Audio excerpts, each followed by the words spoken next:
Hello and welcome to Apparel's Web Connection series. Today's session is entitled Sense and Respond, Designing the Fashion Supply Chains of the Future. I'm Susan Nichols, the publisher of Apparel, and I'll be serving as your moderator. I'd like to thank our sponsor of today's event, Attune Consulting. We all know that the race for operational agility needed to service both today's and tomorrow's sophisticated digital consumer is well underway. And as such, brands and retailers simply have to design supply chain models which are going to accurately align their supply with consumer demand. I mean, after all, that's a real key to ensure a high level of business performance, especially when you throw in the mix of our very dynamic and very turbulent industry conditions. But, you know, the big question is, how do you build those kind of models? So we're going to attempt to answer that today. We have two industry veterans, Jack Keating, who's a former Vice President of Supply Chain at Timberland, and Deborah Rose, Solution Director at Attune Consulting, and they're going to help us explore how a sense and respond model can help you as a fashion company achieve greater organizational and process flexibility, again, even amidst some of these very volatile market conditions and fickle consumer behavior, so that you can build an adaptive, demand-responsive supply chain. Now, before I turn the floor over to Jack and Deborah, let me give you a little bit more information about their backgrounds and experience. As I mentioned, Jack Keating is a former Vice President of Supply Chain at Timberland, and currently he's President of JFK Advisors. That's a consulting company that's focused on growing sales and improving operational excellence for its clients. Jack has worked for successful growing companies his entire career, and he focuses his significant experience to implement successful business solutions. He spent 20 years working to build the global logistics network for the Timberland Company. We all know that's a very well-established global brand, and as Vice President of Global Customer Fulfillment, where he was responsible for transportation, distribution, customs, and order management. And in addition, Jack managed customer service as well as apparel sourcing operations. Now, Jack's been working with Attune Consulting for the past several years. He initially managed the implementation of a new order-to-cash system implementation that was orchestrated by Attune for Timberland, and he's now an advisor for them. Jack's also a board member for Implant Sciences. This is a high-tech company, a public company that was recently awarded TSA approval for their proprietary explosive trace detection technology, and he's also an advisor for Nemo. That's a premium brand that designs and manufactures products for the outdoors. We're delighted to have Jack today. Also speaking with Jack, we have Deborah Rose, who I said is Solutions Director at Attune. Deborah has more than 25 years of apparel industry experience in sales, operations, manufacturing, and offshore distribution. She spent the first half of her career working with textile mills and raw material suppliers to help sell and distribute products throughout the Americas with companies such as Burlington's and Spring Industries and Freudenberg Nonwovens, companies I know you all know. In addition, she's worked with different manufacturing companies in various production roles in the U.S. Then the balance of Deborah's career has been in consulting with apparel brands and retailers, defining and implementing solutions around such things as ERP, SCM, and PLM. But, you know, the primary thing of her focus has always been to drive value through the solutions and the implementations to allow companies to leverage technology to grow their business. Deborah joined Attune's innovation team to apply this business knowledge with potential solutions so she could help apparel companies drive new opportunities within their organizations. So clearly we have two very experienced, very knowledgeable, very hands-on experts. And at this time, I welcome both Jack and Deborah to the program. And Jack, I'll ask you to kick us off. Thanks so much, Susan. In today's world, it's important that we continue to look for improvements. And we're going to talk a little bit about a model that we work on with Attune called Sense and Respond. It helps us to design the fashion supply chains of the future. And as someone who's been involved in apparel and footwear solutions for the past 30 years, I know that any organization can make a fulfillment operation succeed or fail. And in those areas where we've had the most success, when we look at the performance of fulfillment in particular, it's because those fulfillment organizations have had really good information related to planning. They've had information related to things like receipts, inventory levels, shipments. They know that those receipts are not only information related to month-ending or quarterly-ending receipts, but they can look and see what their peak activity is going to be required within those months, so receipts and shipments at the same time, and they have proper capacity for that. From an information standpoint, they have advanced shipping notification, they have visibility on product coming from the factories, they have linkages with their ERP systems, their inventory levels are in sync.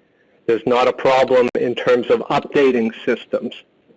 And then from a resource standpoint, they have plenty of people, they have plenty of supplies, and they're well trained. One of the issues that's affecting apparel companies right now is lead time, and then the impact that has on forecasting.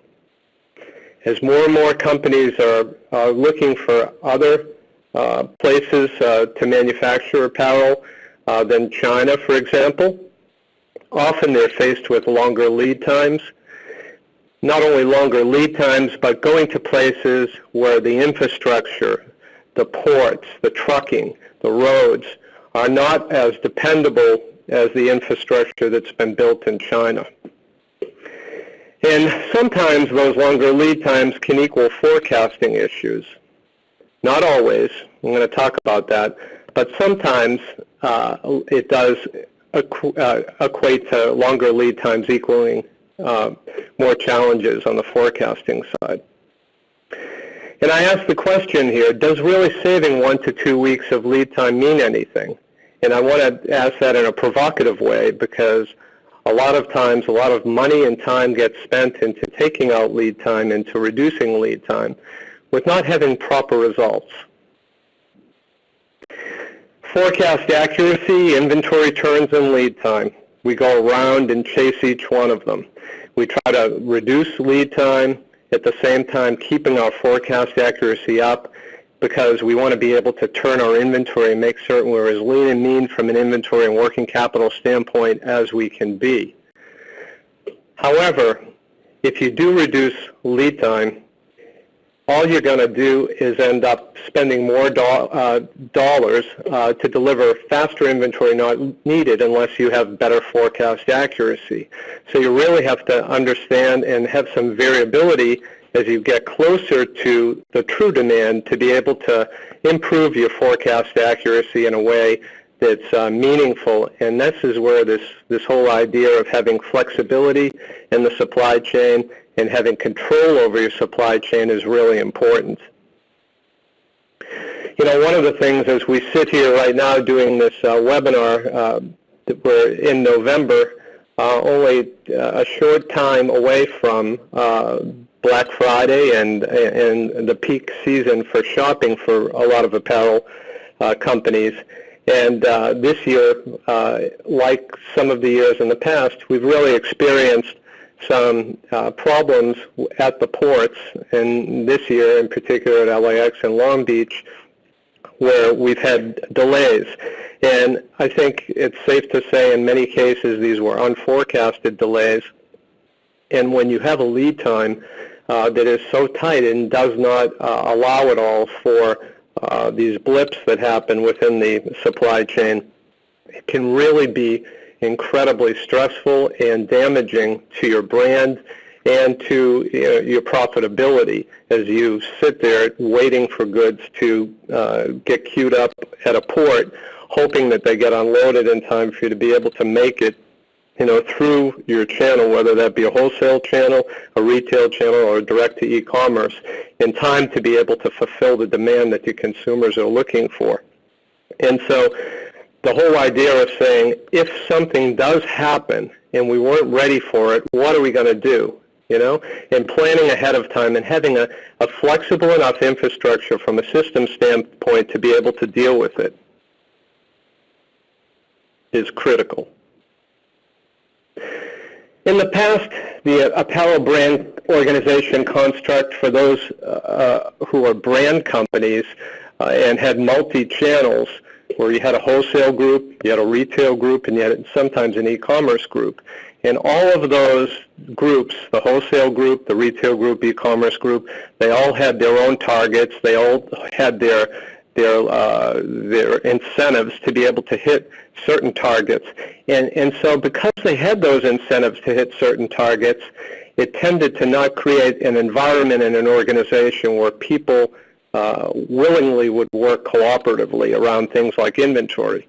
And so, when you were taking purchase orders from the wholesale group, taking POs from the retail group, from the e-commerce group, trying to then, find out how we could most effectively be able to utilize the total inventory pool was always a challenge. And it still is, I think, today in many organizations. And I think that in this new organization that we're evolving toward, this kind of integrated direct-to-consumer model that we're going to talk about with Attune, and Deborah's going to get into this a little bit more, this new model looks at this in a holistic way of saying, a consumer is a consumer. Let's make certain that we agree on how we're going to deal, and we're going to set up our systems in an elegant way to be able to service all of those consumers. Coming from it from a fulfillment standpoint, I can tell you that every country manager in Europe, every head of any kind of business unit, everybody wanted their own inventory, and sometimes that equated to things like people wanting their own warehouses. And it really, looking at this from a working capital standpoint and from a what makes the most sense from a total company standpoint, clearly that's the reason we have systems, to be able to handle inventory most efficiently and not be able to build separate bricks and mortars for different channels or different pieces of the business. So it brings us to that whole idea of, can we agree not to compete internally? So not only competing internally because I work for wholesale, you work for retail, but also, well, I work for a certain geographic area and you work for a different one. I work for example, France, and you work for England. Can we agree not to compete internally? And then can we also really treat our external partners in a collaborative mode? What we'd like to say, collaboration, not clubberation, which is, I happen to be on top right now, so I'm going to squeeze you from a profit standpoint, or I'm not going to give you some of the things you need to do. How can we work it so that it's a win-win solution for everyone who's involved? And so that goes from a manufacturer. If we have that from our manufacturers, if we have that kind of agreement, they'll give us information related to what kind of capacity do they really have.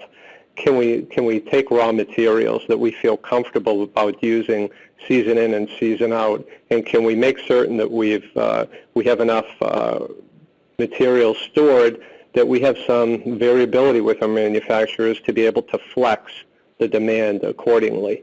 And can we really look at costs together to try to figure out, if it's good for me, it'll be good for you, and how can we work those? How can we work those reward systems across the company and across the external partners in a way to be able to say, let's have a win-win solution and not a win-lose solution.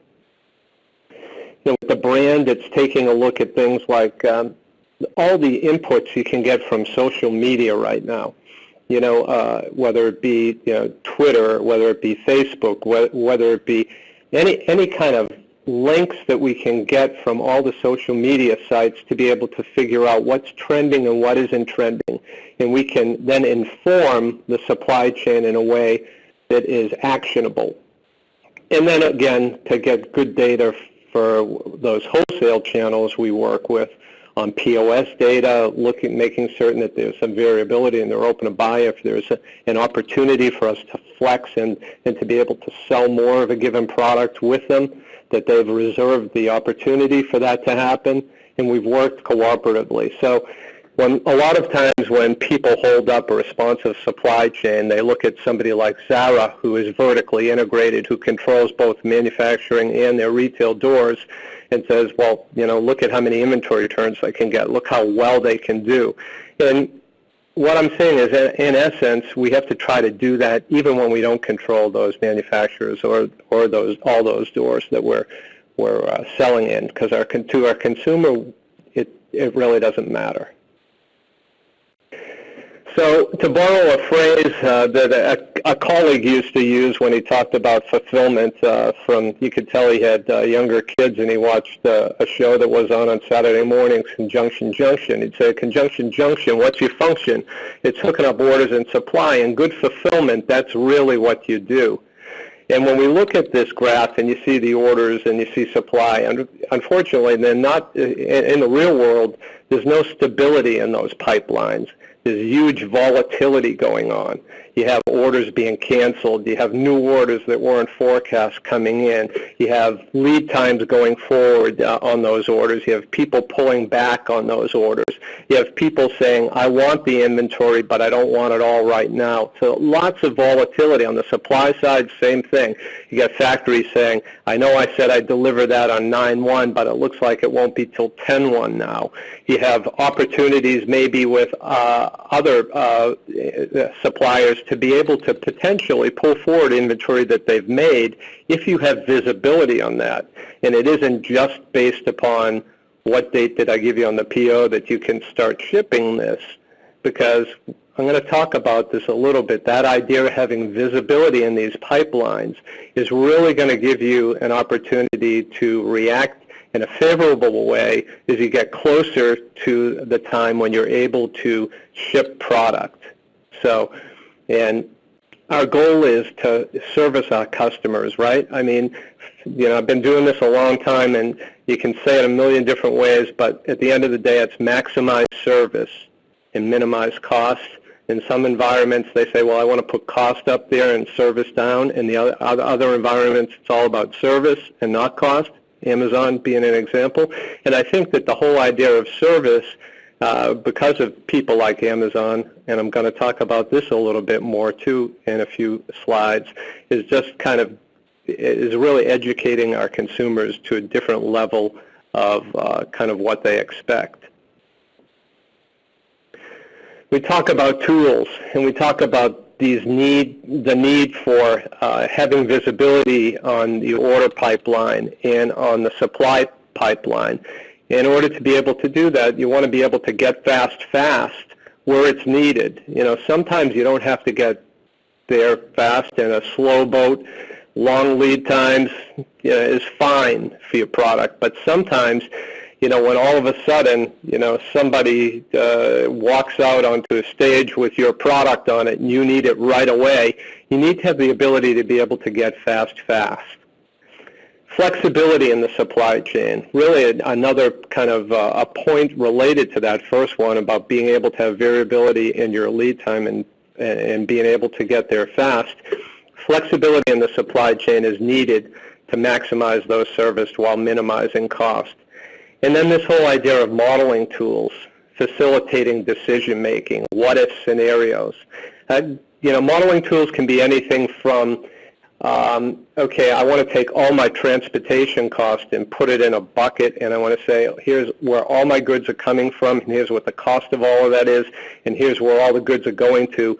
Where should I put a distribution center, or what would happen if I was able to trap some inventory on the West Coast or the East Coast, or what, you know, how could I best be able to service Canada as a growing market for my brand, and be able to put data in and be able to come out with a solution. Modeling tools can also be very helpful when, you know, things happen, and I used the example before of the ports. I can tell you when we had a strike by the ILWU on the West Coast several years back, you know, we were able to take some modeling tools and say, what would happen if we reallocated our orders based upon the fact that we had this delay? How could we service as many customers as possible? How could we mitigate the damage? And being able to model different scenarios on the fly was an invaluable resource to be able to have.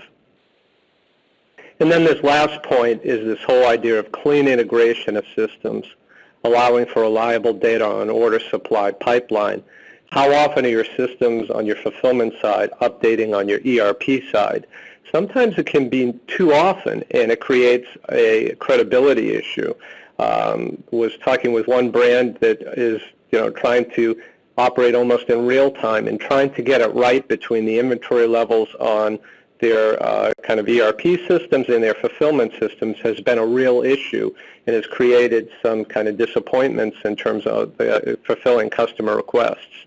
So making certain you have clean integration, that when I say I'm going to be able to promise something to a customer, I have the inventory available, I'm going to be able to fulfill the order, I'm going to do it in a timely way, and that customer is going to be happy when they get my order. So I wanted to give a couple examples about how visibility and control over your supply pipeline can improve performance. And we talk about this whole idea of partnership with manufacturers. And really what happens is, you know, even when we don't mean it sometimes, we're giving orders to our manufacturing partners not in an even line. We're giving them mostly in huge spikes. So we're saying, you know, I don't want anything in this week, but I want 100,000 the next week, or I want, 200,000 delivered in June, and I want 800,000 delivered in August. And so if you're looking at a factory from their point of view, and they have these resources, and they have people who are sitting there sewing and cutting and making your products, they're going to try to level load as much as possible. And that tends to lead to pre-builds. So if you looked at peaks that we're giving the factories, as much as they can, they want those peaks to fall forward so that they don't fall backward and result in chargebacks and disappointments to the customers that they're making the product for. So think about that. Think about the fact that the factories will try to will level load as much as possible, and that'll lead to pre-builds. And if you had visibility to those pre-builds, it can be an opportunity to improve service, because even if you gave those manufacturers a purchase order that said, I don't want you to ship this until November 1st, and all of a sudden you saw demand increasing on 10/1, and you could go into that pre-build inventory sitting in a factory, maybe in a back room stuffed somewhere because they know they can't ship it till 11/1. If you had visibility to that inventory down to the size and color level, you might want some of that inventory, and you might even internally trade off some of your open to buy or your dollar spent on your purchase orders to be able to get some goods that were that you wanted later, held for goods that you wanted sooner but you don't need right now. So giving yourself visibility, but the only the flexibility to do that, the only way to do that is with visibility. So when we talk about factory visibility, I'm not sure this is true, but at least in the big brands, I know that barcoding and creating advanced shipment notifications are a given, but it's less likely that you're using the information on work in process at the factory to monitor factory progress against your POs and to match the inventory based upon true demand. And doing that, I think, is a real opportunity. One of the things it does, it helps to facilitate, once you have in place ability to be able to identify the goods as they're being manufactured at the factory, it gives you the opportunity to use what we call a DC bypass. DC bypass means distribution center bypass, and some of the advantages of that are to be able to save cost and increase the efficiency for the shipper by minimizing your DC operations at origin and destination and leveraging your third-party resources. So during your peaks, your DCs, or your distribution centers, your warehouses, your fulfillment centers tend to be maxed out. And if you can take some of the peak off of them by direct shipping, by bypassing them, you can improve your service, you can lower your cost, you can help your distribution centers to be able to succeed through those peaks. You can also increase your profit margins and your revenue stream for importers by providing more points of distribution in lower cost countries. And you can provide the ability to add parcel package labels at the origin to take advantage of consolidation and deconsolidated rates with people like UPS and FedEx, for example. And then you can also kind of facilitate the ability to assemble your own cross-dock applications and provide to logistic parties remaining logistic partner independent. So you're not too dependent every year. If you're going to negotiate contracts, you can plug and play with different people. And then, of course, what it's all about is maximizing your inventory turns while minimizing your balance sheet impact. So we have this problem where, we're continuing to chase low labor. Often that means moving to places that are more remote to be able to make our product.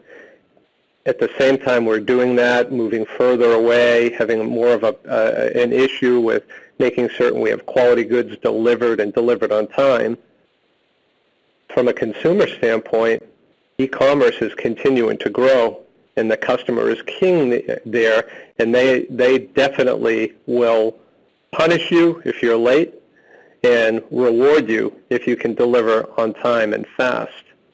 And that leads to automation and the need for these elegant tools that Deborah's going to talk a little bit more about that help us to facilitate visibility and decision making in a kind of sense and respond model.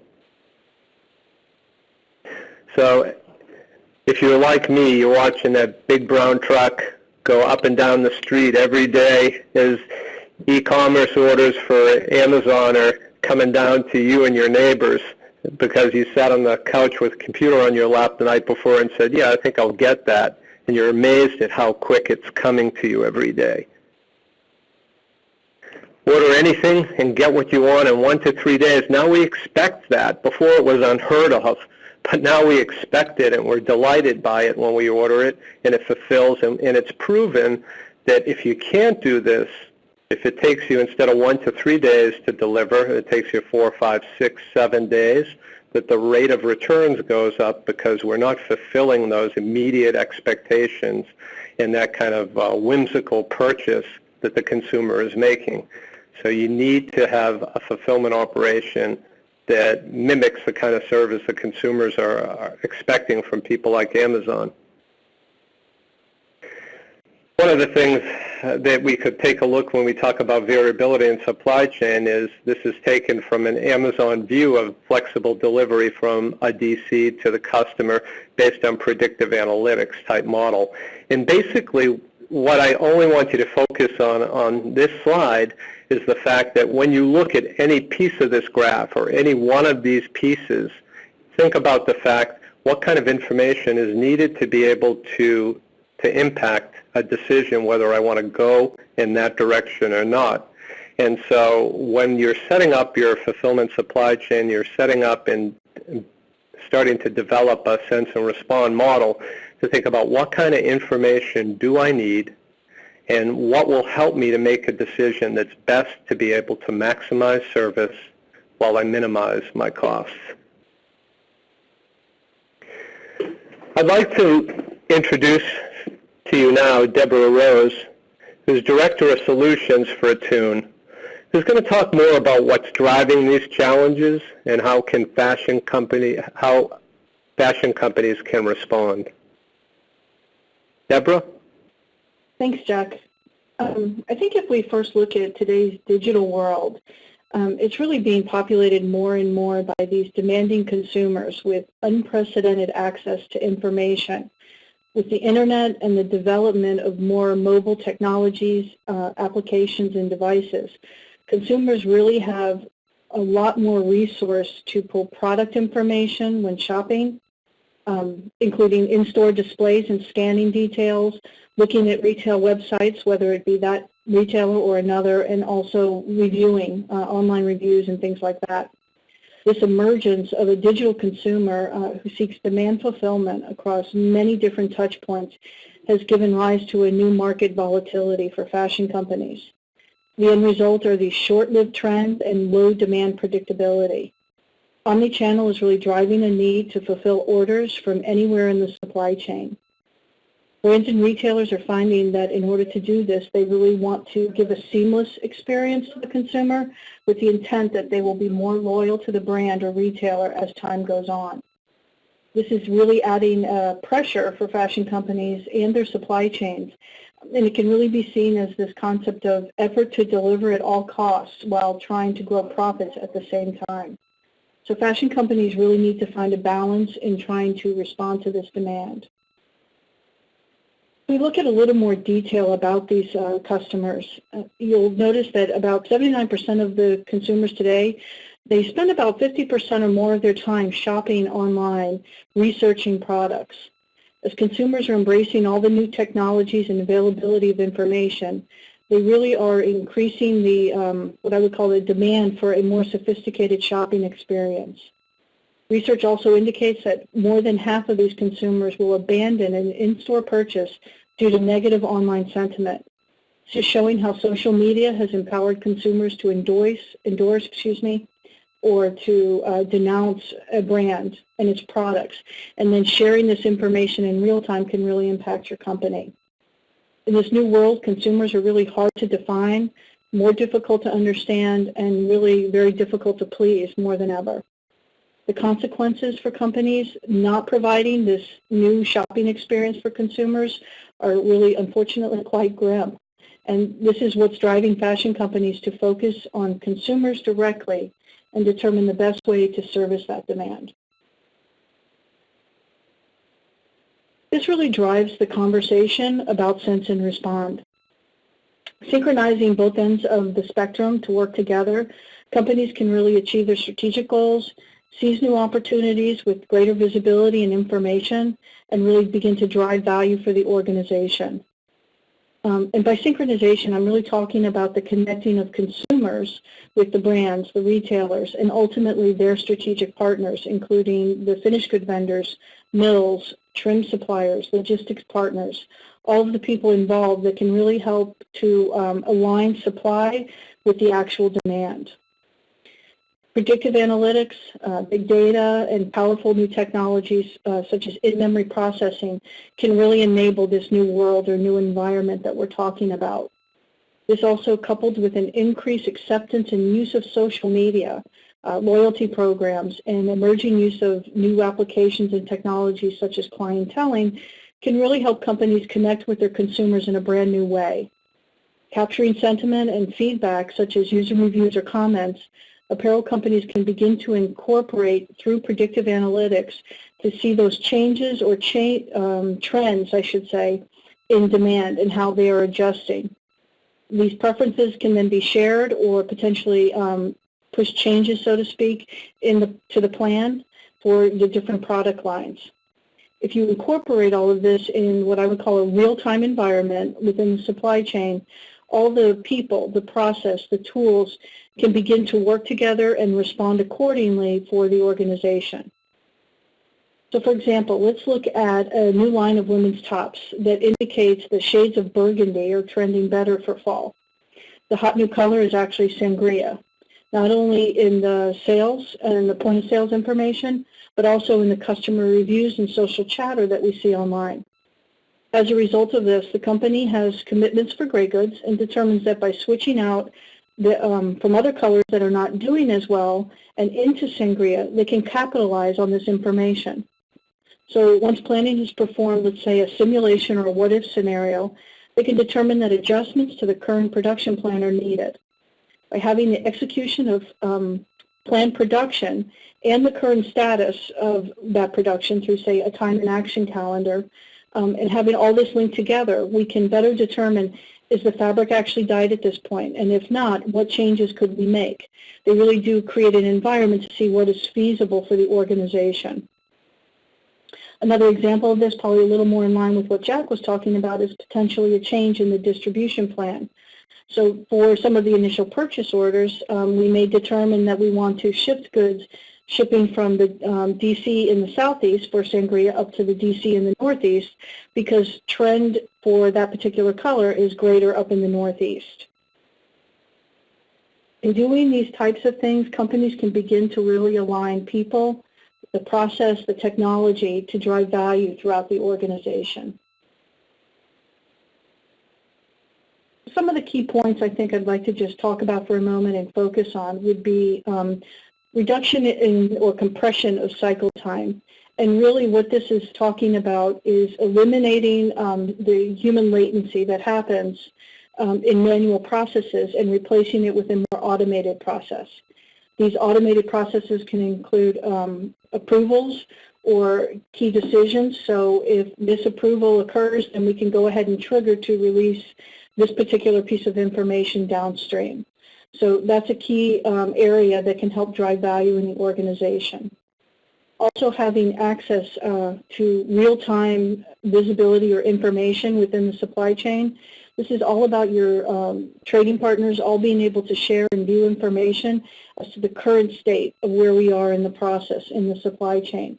And in addition to this, what are the exceptions? Where are we not executing according to plan so that we can react or respond, again, whether it's manual or an automated response.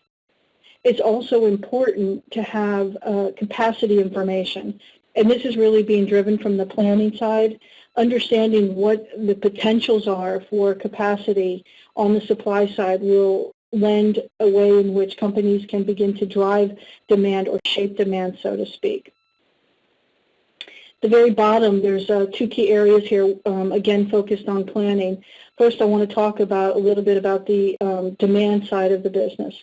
So it's critical in the sense and respond model to maintain not only what the original plan was, but also all the revisions and adjustments that are made over time. And as adjustments are potentially made more frequently as we get closer to production and we're refining that signal, it's critical having all of these so that if I need to adjust back to, say, a prior version, it's very quick for me to do that. That's really going to help drive the agility and the process for an organization. It's also important, I believe, to have what I would call the ideal or unconstrained plan. So if supply were never an issue, what could I do with that? Where could I go? And really working towards that world and driving your supply side of your business to better fit that. And then kind of going around clockwise, we also want the same type of information as regards to the supply side of the business. So again, having those original supply plans, what are my capacities that I've negotiated and agreed to? What are the adjustments and changes that I'm having to make? There go the versions of the supply plan that I'm keeping control of. And then understanding what my capacity is. And when I talk about capacity, I'm not just speaking of a true finished goods capacity with your tier 1 vendors, but this is any place that can create a bottleneck or constraint for the process. So this is your raw material suppliers, your logistics providers.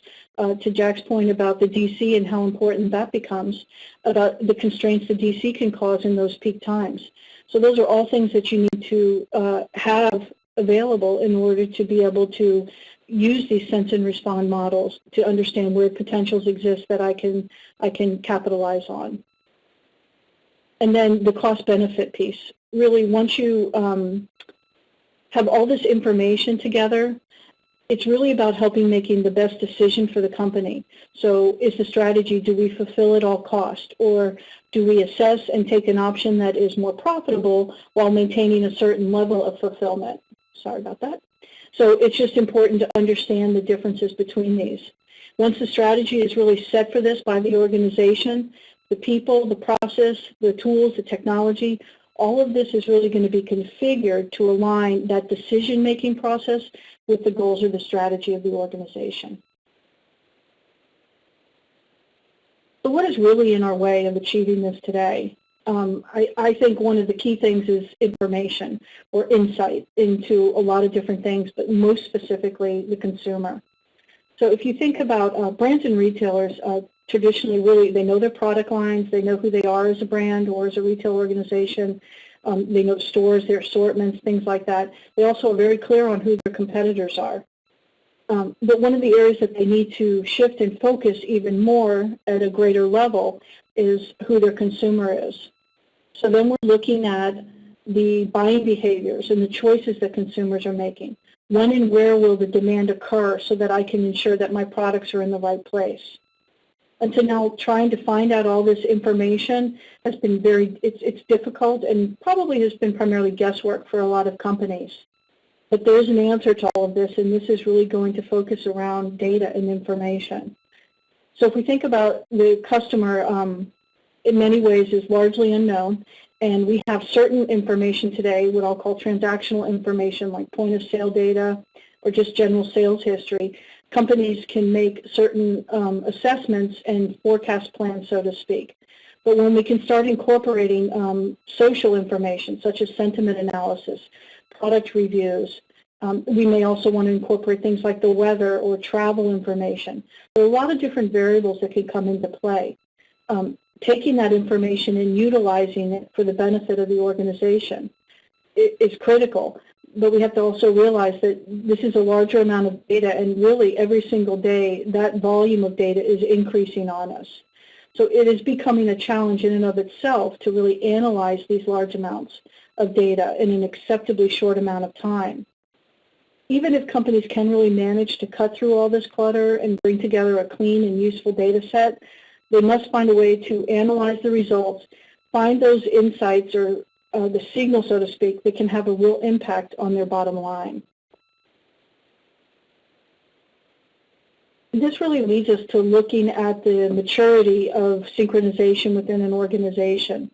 And many companies today are in what I would consider an attended state, and they're trying to move to a more automated state. So an attended state is focused on the traditional collaboration and event management. Think about how we focus on making people more efficient or more productive by utilizing applications and tools that can provide alerts and exception management, can also give constructed workflows for people to follow, and have handoffs of information from one segment of the process to the next. Companies are really trying to attempt to be more automated and really automate the areas of the business that make the most sense and the processes that make the most sense, and then maintain a attended state for those that cannot easily automate. So we're seeing this really a lot more nowadays with rules-based allocations and rules-based distribution processes as a result of increased use of things like the predictive analytics, data, cloud technologies, and other things that can really enable this real-time environment to process all this information. So just as an example, think about a consumer who places an order, Jack was just talking, sitting on your couch, places an order at midnight. Well, think of an environment leveraging cloud environment with e-com, supply chain systems, business systems, your logistics systems. The process of locating goods and determining the best method of shipment for optimal fulfillment in real time is now made much easier. You may determine that I have goods sitting in a store shelf, I may have goods sitting in a DC farther away, and I may even potentially consider shipping goods from a factory. Well, if the location can be determined where the demand is occurring, and then we know all the different places we have the inventory, these systems can basically turn around and determine what is the best solution, and then automate the decision response and kick off the transaction. So in this example, let's just say that there's a store location that's within a couple hundred miles, maybe even closer, of the consumer. It would probably then make more sense to execute the ground shipment from that storefront versus shipping from a DC that's farther away and potentially having to do a rush or expedited shipment in order to have your product to your consumer in a couple days. So this is just an example of how order fulfillment can be a matter of days versus weeks in a more automated state. So the infamous phrase that I have used myself many times, and I know we probably all heard it many, many times, is we need one version of the truth. And I couldn't agree more. But it's critical that all the partners in this process are working together in this one version of the truth with a connection to a sense and response strategy or algorithm, as you see here. And part of that needs to include the integration of the processes, the triggers, and by that I mean, so if A happens and then D happens, we know to go and execute H. So we need to have all these things predefined in a way that is logical and makes sense so that the triggers in the process and then the roles of the parties involved in that process can all be part of that integrated model. So if there's approvals that need to be done, they can do it. The independent roles can do that, or potentially can be automated through a trigger based on a predefined process that says if 1, 2, 3, and 4 occur, then automatically assume this is approved, and then move forward. Coupled with that is the intelligence side of the sense and respond model. And that is really going to be inclusive of our cost-benefit analysis. And this is about taking all the information that we need to run these scenarios to be able to come back and say, well, I can fulfill this order at this percentage, but it's going to have this impact of cost. Or, for example, the one we were just talking about, by really shipping goods from the store, which might have a little more cost with regards to labor to ship the goods, but the reality is the cost to actually ship ground shipment is less expensive than anything expedited, and yet I can still have the goods to the consumer at the same time. With all of this, we must, as I mentioned, have all the partners working together on a shared platform with the integrated process and data or information so that they all have what they need to make those decisions. It is also important to have all of the plan information. And by this is looking at as I mentioned, all your different versions of plans so that adjustments and changes can be made quickly. That's going to drive the agility. Having what are the current actuals of what is trending so that if we need to make further adjustments to the plan, we can do that. And then also constantly looking at the potentials.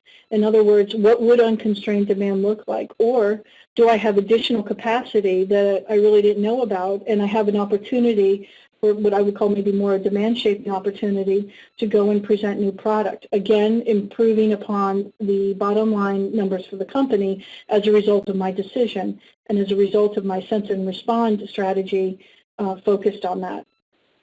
And finally, I think this is just something that's critical in a lot of areas today, is the common view across the whole picture, that we're all looking at the same page for actual versus planned or actual versus target. So the company sets out our goals and targets, and then we need to continually be looking to make sure we're tracking against those changes in an acceptable manner. And if we're not meeting that, if the variance is too great, what can we do to close the gap, so to speak? And I think that this is something that's critical for many organizations to really look at.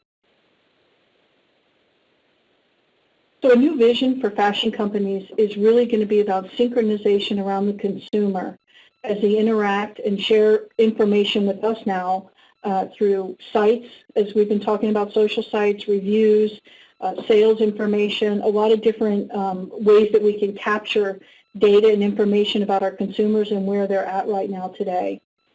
The ability to sense these changes in demand is really going to be supported by things like predictive analytics, having more information or big data, as we all call it, the inclusion of sentiment analysis coming from, again, social feeds or potentially, like I mentioned, weather or travel plans, anything like that.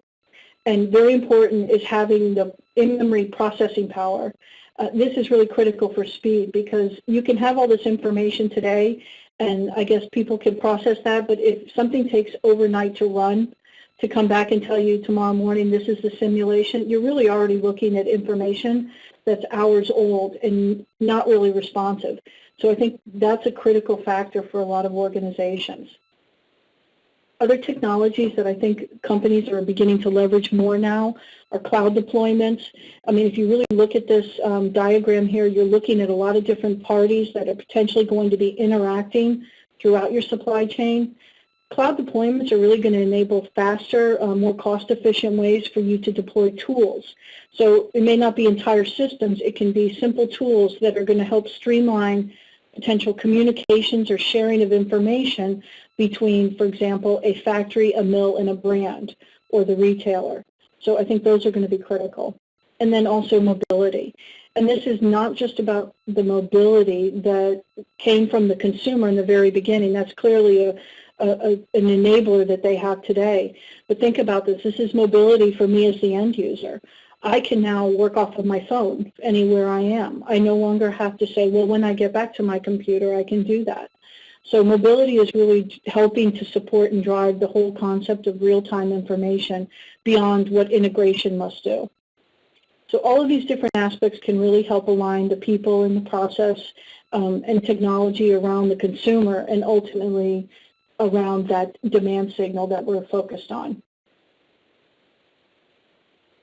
So companies have to begin with a plan. There's a need to continually review and update this plan with the latest information. As you can see from the consumer, retailer, or brand, they're going to all be feeding into that. Supply chains must really be designed in a way to adapt to these changes, but more importantly, be able to respond in a manner that's balanced for the organization. So a change in demand is taken into the model. What if or replanning is simulations are run against with the sense and respond algorithm, as you can see over there to the right. And then that information is connected to the execution side, or the bottom half is the supply chain side of the process. This is really enabling companies to see the impact of the proposed change and determine quickly, does this make sense for us? So if we take, for example, a puff jacket, it's wintertime almost, well, in some places it is already probably, but we take a puff jacket and we're going to continue on with our hot new color sangria. So if we think about either a change in either the production plan or the distribution plan occurs, the sense and respond model can help provide scenarios to either say change your dye plans from one color to another based on the current production status, or potentially because of where you are in that production status, because we know that information, possibly consider changing distribution plans and do a DC bypass and ship direct to the store to meet a delivery date as needed. This is really a way in which companies can begin to capitalize on changes in demand trends for different products that they have. I think it's important to note that there's not any one single response to all of this. There are many different ways, and they can intersect really at many different levels. For example, if you think about what we've been talking about in these prior examples, we were looking at grade positioning up front as well as postponement as two different areas. One is an option within how I manage my raw materials, and the second is a process. These two coupled together are my sense and respond to a particular situation, or potentially I'm just out under logistics looking at DC bypasses. So I think it's just to understand that a good design is going to potentially include combinations of these different scenarios to consider, and that can be calculated and presented to users in real time, allowing them to make the best decisions for the organization. Companies begin to work more and more with this model. They're going to continually mature, and they're going to go from the attended state into that automated state we talked about.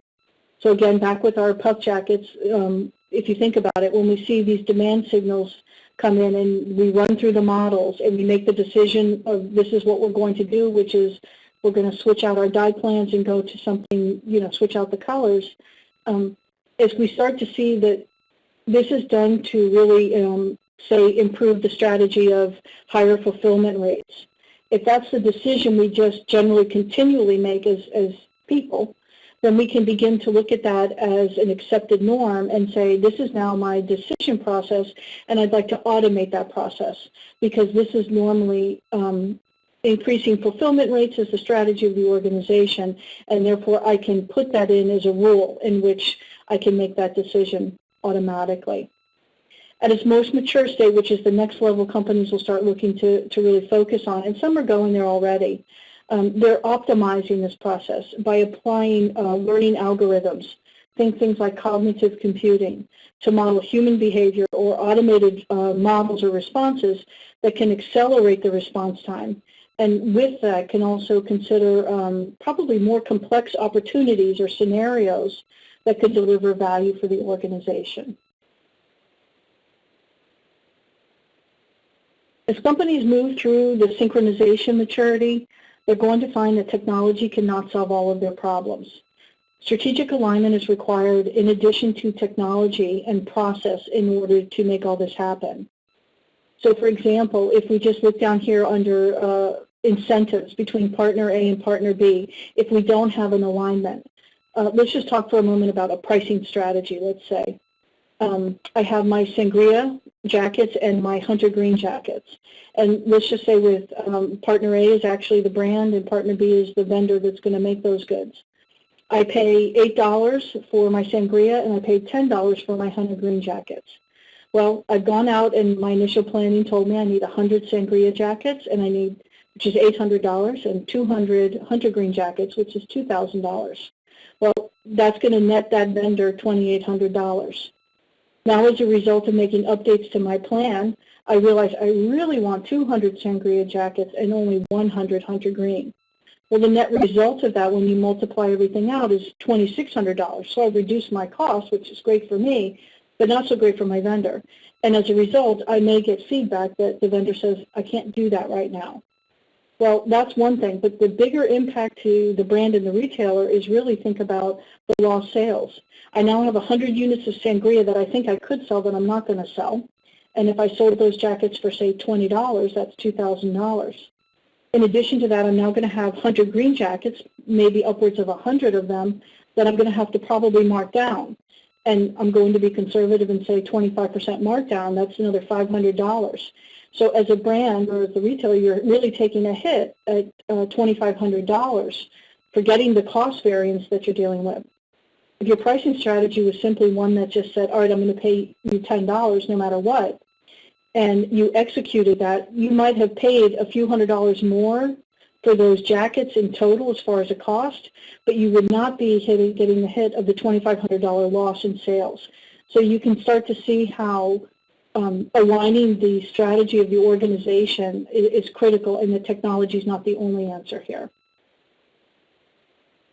So really, just to kind of wrap this up, I just want to tell you a little bit about a report, actually, a McKinsey report that was done on the future of retail supply chains and how they interact in what they call a multi-channel world, or what I would really term more omni-channel, with the focus on consumer fulfillment.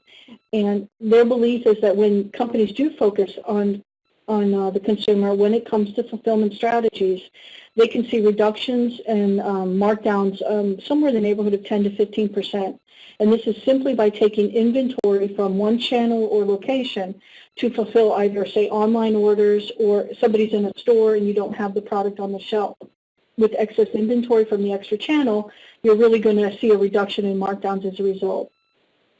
You also, as a result of that process, you're going to have an increase in sales revenue because you're theoretically reducing out-of-stock situations.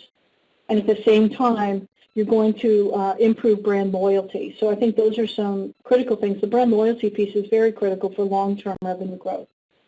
A couple other points that I'd like to make is the reduction in lead time of 1 to 2 days to the consumer. So if you really look at how long, when Jack mentioned 1 to 3 days is the norm, taking 1 to 2 days out is pretty impressive. And then also improve throughput to your DC. So just to really wrap up here, think about incremental improvements and what they can do for your organization. Simple slide here of I have $1 billion in revenue as an organization, and say I'm at 40% gross margin. By making that 1% reduction in my out-of-stocks can really net out to me in my gross revenue of $10 million and my gross profit at $4 million. So you really can start to see how these little incremental changes, coupled with Sense and Respond, can impact the business to really help drive value.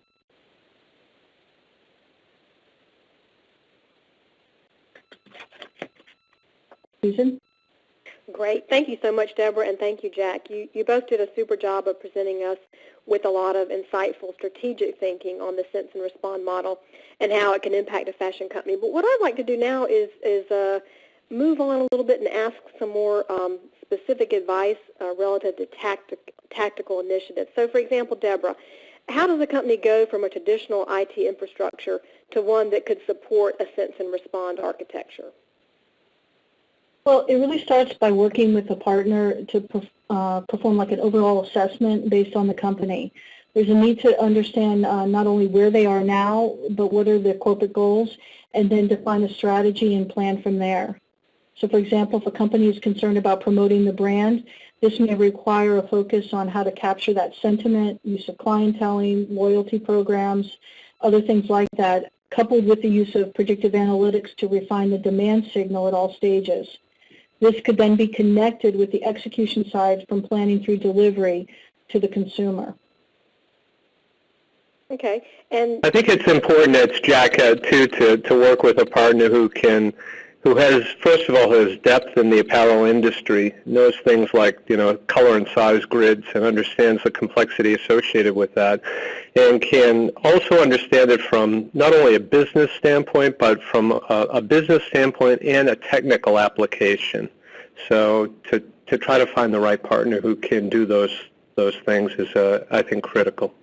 Yeah, good point, Jack. Deborah, is it possible to link with outside providers such as a 3PL to have an integrated sense and respond model? Absolutely. In fact, it's best practice to include all the partners possible that are in your supply chain.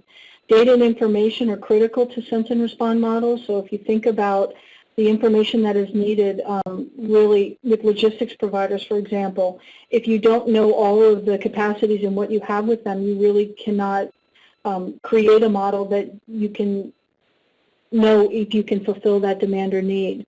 So to Jack's example about what's happening with the ports right now, if you can imagine, if you have that in place today and several weeks ago when this all started, you really could put that into your model and see what are your options for reallocating goods and shipping through different methods. Okay. To Deborah's point, and again, and I know this right now is in the minds of a lot of the operational folks in the apparel industry, but if you had almost a virtual fulfillment organization, basically if you had this sense and respond model that was tied to standard EDI transaction sets that could just use 3PLs to be able to help you to be able to manage the vicissitudes associated with some of the issues that are going on, it would just give you such a leap over the competition. One final question, Deborah. What would you say are the key attributes of a sense and respond model? I think focus on the consumer is critical, clearly. Retailers and wholesalers need to focus on who their customer is to better understand that demand signal. And then that information can be captured many different ways, as we've discussed here. In addition to this, having a collaborative real-time supply chain information for everybody is critical or is important also. Really, in order to simulate potential future state or future options and make decisions based on that, you must have all pieces of the puzzle. And once all that data is available, the use of tools like predictive analytics and processing power, like in-memory processing power and things like that, allows you to run multiple simulation and really present different options so that the best decision can be made for the organization. Okay, thank you. We've come to the conclusion of today's web event. I want to thank you all for attending. And this event will continue to be archived should you or your colleagues wish to access it again. I do want to once again thank our panelists for their great information and advice, Jack Keating and Deborah Rose. Good day. Thank you.